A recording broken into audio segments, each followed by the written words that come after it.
Hey horror fans, once again it is me, the Horror Miser Money G. It's time to do another horror movie review. This time we review the latest horror thriller from Shudder called The Boy Behind the Door. Now, The Boy Behind the Door is a 2020 American horror thriller film that was written and directed by David Corborner and Justin Powell. Now, the film stars Lonnie Chavis, Ezra Dewey, and Christian Bauer St. Van Straten from True Blood fame. Now, in this particular film, Bobby and best friend Kevin are kidnapped and taken to a stranger's house in the middle of nowhere. Now, after Bobby escapes, he has to play a game of cat and mouse with the kidnapper in order to save his best friend Kevin from harm. Now, when it comes to horror movies, one of the more interesting subgenres is when children have to fight against monsters by themselves. Yes, they have no adult supervision, no adult it's there. They just simply have to go on and fight monsters, whether it's monsters, demons, ghosts, or actually true life monsters. That's something that I've seen, something that we've seen not a lot, but we do get some of those types of movies in horror films.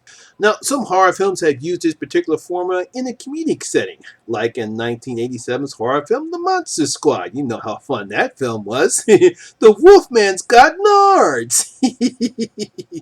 Now, while other films have used this setup in a more dramatic and more horrific setting, such as 2019's It Chapter 1. Yes, we know how much I love It Chapter 1. Both of these films show how children deal with monsters while also showing their fears, how they struggle in situations they've never been in before, and how they also value their friendship with their friends and what they're willing to do to make sure that they and their friends are safe and sound from the things that are attacking them. Such is the case in writer-director David Corborner and Justin Powell's entry into this setup called The Boy Behind the Door. Now, the story is simple and very quick, as we see best friends Kevin and Bobby are kidnapped by a stranger. Now, after Bobby escapes from the trunk and tries to run for help, he heads back into the kidnapper's house when he hears Kevin screams. Simply becomes a game of cat and mouse when Bobby tries to outwit the kidnapper to save his friend Kevin because they're friends to the end.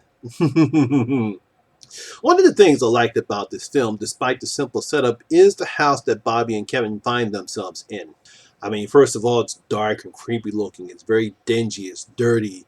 You get a very sick feeling that something bad is about to something bad is happening in this house, and it doesn't look good for Kevin. I mean, there's no joy. There's no light. It's all dark, and it's just you can just feel that, oh God, something bad is going to happen or has been happening in this house, because it looked like this is not the first time this particular kidnapper has done this, and that sets the tone for the film. I mean, you really have to give credit for David and Justin for creating the right amount of tension that you need for this film as well. Another thing I like about this film are the child actresses. Both Lonnie Chavis and Ezra Dewey are great as Bobby and Kevin. Now, I like what Lonnie does with Bobby as he gives him the right amount of fear, determination, and bravery as a child of Bobby's age should have. I mean, the boy is scared shitless. He's way out of his comfort zone, but despite all that, despite everything that's happening to him, he's going to do what he can to save Kevin from harm because he doesn't want his friend to suffer the fate that they believe that's going to happen to him. He also does a good job. Because he does what a child in Kevin's situation would do, but he also shows his determination to save Bobby as well. They have great chemistry together. You can tell that Bobby and Kevin are great friends despite how quickly the film puts them in a situation like this. But it's just how the two child actors do a great job and showing the type of friendship that these two adolescent boys normally would have at their age. Now, both David and Justin also do a great job in creating what could have been your standard and cliche horror film.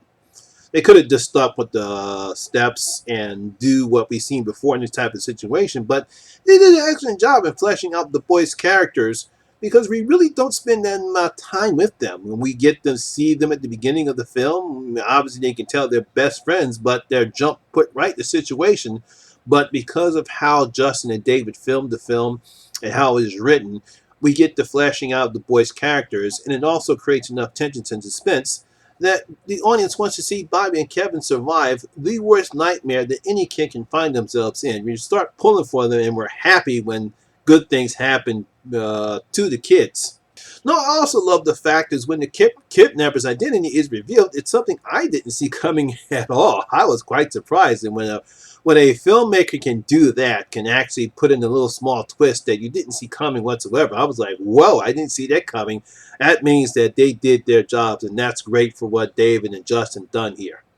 Overall, this is a very effective horror thriller film with great acting from Lonnie and Urza, that interesting twist, and I highly recommend everyone to see this film. It's playing right now on Shudder, and like I said, I wasn't really expecting much because I really didn't hear anything that much about this. A lot of people have not talked about it. I think only saw one review. That was Felicia, Gory Girl. I think she did a review about that, but I highly recommend you guys see it. I think you will enjoy it. So I'm going to give The Boy Behind the Door 3 out of my 5 bloody gold coins. Yes, 3 out of my 5 bloody gold coins. Again, like I said, I really did enjoy this film. I think you will enjoy it too. Like I said, it's playing on Shudder right now, so please check out this film. So that's my video for today, guys. Hope you did enjoy it. And if you did, please give it a thumbs, like, and share because it does help out with the YouTube algorithm. And if you have seen The Boy Behind the Door, please leave your comments in the comment section below and tell me what you thought about the film. Also, if you're new here, please hit that subscribe button and ring that notification bell. That way you'll be notified anytime when I put a new video such as this one. Once again, my name is Lamont Smith, better known as the Horror Miser Monty G, and always remember that horror rules. Haha! I'll see you in my next video. I'm out.